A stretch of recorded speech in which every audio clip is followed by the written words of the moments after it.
let's head over. We got a Big Ten game, just an ugly one. Illinois comes out with the win against Michigan. How? I putting the ball in the end zone more times in Michigan, I guess. Just like this is a picking weird up game. the ball when Michigan just dropped it. Yes. So I mean, you did have 5 sacks though. That Illinois defense. Gabe Hawkins once again showed that he is a weapon, dude. He's really good. Okay, we've talked about him for a couple years now, being just a supreme athlete. They kind of not waiting. I mean, he already was really good, but this game he really showed how his dynamic athleticism can, I guess, kind of take over a football game.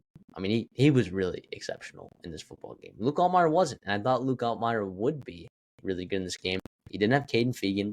Credit to Illinois for finding a different way to win a football game, not having to rely on Luke Altmaier and his deep passes, and not having Caden Fegan in there at running back to neither of those two guys were there to really bail you out. Or I guess Altmaier was there, but he just didn't play good enough football to really bail you out, and you just found a different way to win a football game. So credit to Illinois, man. They're bowl game eligible at this point, right? Yeah, they're 6-1. They're moving on up in the Big Ten rankings there. Michigan continues to plummet as well. I mean, it'll be an interesting matchup there at Oregon for Illinois. Obviously, a much different team you're going to be playing out there in Eugene, but for sure winnable. Obviously, it's the Big Ten. Who knows what can happen there? But yeah, I mean,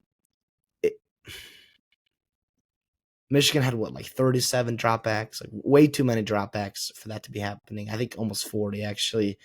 Khalil Mullins only had 19 carries, and he was efficient in a lot of them. And so, like, again, what's going on there? Keep feeding him the rock. I know it's hard to be consistent when you have zero weapon other than, or zero threat other than your semi-okay running game, and then Colson Loveland, who was just getting force-fed a ton of targets there, which ended up turning into a turnover at one point. But yeah, I think Michigan's got some real problems here. I thought Illinois, even though it wasn't through the air, I thought they moved the ball well and just, did some good things here and there, and were able to just kind of outlast Illinois or outlast Michigan. And the fake punt was awesome, right? I think that was the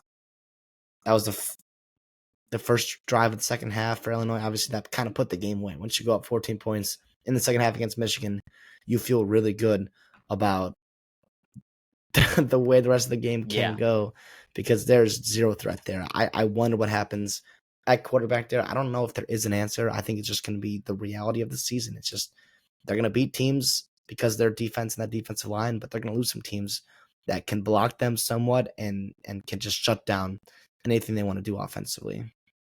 And also, if you are turning the ball over like that, giving up a 4th down conversion, like, you just have such a narrow way of victory, and they're just not playing well enough to be upholding that or be doing that consistently in the Big Ten. Yeah, it's tough. It's tough right now for Michigan fans. You need some semblance of offense, because I mean, last year you had the best defense in the country, and arguably historically good defense as well. But you had a really good quarterback. You had enough explosive playmakers. You had a really good offensive line, a solid run game. You still were pretty balanced on offense, even though you weren't the most explosive team. Just when your offense is this bad, it's hard to win football games, man. It's hard to win football games. It's hard to win football games on the road, especially because defense, I mean, generally travels, but with the drop off on the defensive production from Michigan this year from last year, she can't play like that on offense and expect to win football games. You can't. Well, I know and Illinois, you're giving up short fields. Giving up short fields. They did outgain Illinois, but yeah, the 3 turnovers. I mean, Illinois taking care of the football. Once again, Luke Altmaier taking care of the football, man. It's winning them football games. Yeah, I was disappointed with Tuttle, man. I upgraded them. I thought what he did last week against Washington, come off the bench there a little bit. Like, I thought it was impressive. Like, I was excited. I was kind of like, maybe they're turning a corner here. That's why I picked them to win this football game. And yes, sometimes it was there, sure, but not consistently. Nothing near what it should have been or what could have been for them to be able to win this football game.